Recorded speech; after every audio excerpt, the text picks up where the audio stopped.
Hello, habari za wakati huu wapendwa wangu wa grupu wa jinsi ya kuwa muuzaji bora kuwahi kutokea. Sasa tuko darasani jamani. Tuko darasani na hapa ni darasa na nimejitolea muda wangu bure kabisa, mafundisho ni bure, sitozi hata shilingi ya mtu. Lakini ninachotaka ni umakini wa watu ambao uko kwenye hili grupu. Kama uko kwenye hili grupu na hauna uleti umakini, nitajua tu na nitakutoa ndani ya ile group.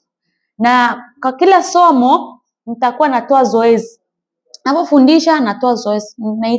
Nahitaji kuona watu wanafanya mazoezi ambayo nitakuwa nayatoa na wanashare ndani ya grupu ili nijue kama tuko pamoja au hatupo pamoja.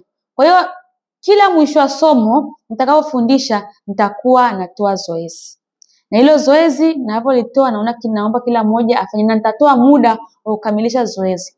Kwa mfano siku ya leo nitatoa zoezi kwa masomo ya mwisho ambayo nilifundisha ya jinsi nilifundisha kwamba ni lengo la namba ya mauzo nimefundisha nyuma, lakini pia mauzo ni kuna maandalizi ambayo natakiwa mtu afanye wakati wa kuanza kuuza.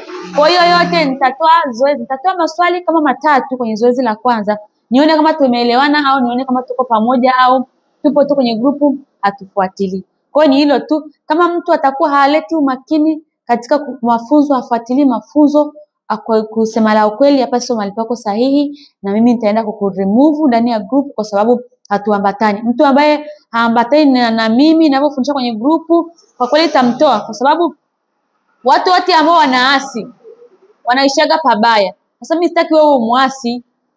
Je, nikupe mfano mmoja wa mtu aliyeasi. Kwa ukisoma kwa wale wa Kristo kwenye Biblia, ule mwana mpotevu alimwasi baba yake, akamwambia baba, nataka sehemu ya mali yangu, akapewa akaondoka. Alipoenda akatapanya mali huko ikaisha, baadaye akajua mbele kwa baba yangu kuna chakula, hata watumishi wanakula vizuri kuliko mimi sasa hivi ninavyokula na nguruwe. Aliasi, aliishia pabaya, kuishia pazuri. Lakini mtu mwingine aliasi, tunakuja kwa Yuda. Yuda alimsaliti Yesu. Alipomsaliti akapewa sarafu 30 za fedha, kwamba kwanza alienda akamwambia kwamba tuonyeshe Yesu anapofundisha au tumkamate. Walimtumia Yuda kama mfano, akaenda akamsaliti Bwana Yesu. Alipomsaliti aliishia wapi? Aliishia kujinyonga, akajinyonga akafa. Lakini mtu mwingine aliasi nani? Aliasi kunarudi shetani. Shetani alikuwa malaika mkuu mbinguni, akajifanya yeye anataka kuwa Mungu, akamwasi Mungu. Mwisho wa siku aliishia wapi? Aliishia pabaya. Kwa hiyo tusipoambatana, unataka kuwa muuzaji bora kuwahi kutokea, alafu tukimafundisho ufuati, wewe na kufananisha na mtu ambaye ni muasi. Na mimi watu waasi nataka niwaeke mbali na mimi. Umeona? Kwa hiyo ukiwa ndani ya grupu, hakikisha unafuatilia mafunzo. Wewe ni mwanafunzi na mimi ni mwalimu wako. Kwa hiyo ninapokupa zoezi unafanya na mafunzo unafuatilia. Kwa hiyo tuambatane pamoja. Mimi nataka tuambatane. Tukiambatana, mimi ninachokufundisha nakijua na nakiishi.